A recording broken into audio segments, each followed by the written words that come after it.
Ai vô kỹ không? Ai vô kỹ mà mình ai vô lối nè.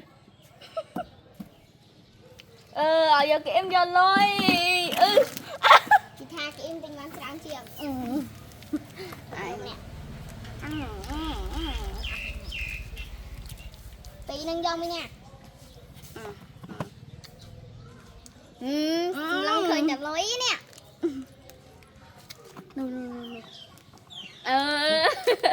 Mình nâng mệt bóc hộp đi. Tí nâng dông đi nè. Ất không mê. Tí nâng dông đi nè.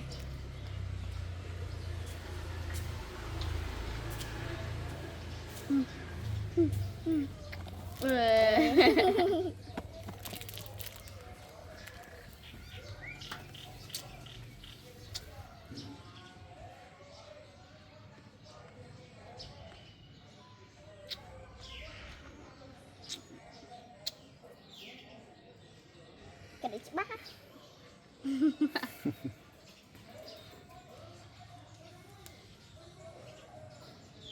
Bây giờ đây Vinh. Rồi đây giải chứ không ai mà đây. Đi đừng vô mình nè. Chặt chị bắt nè. Ui. Chụp cái đất. Nghe.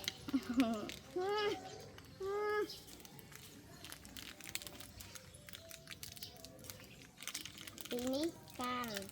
Mới ní nhặt sơ muột.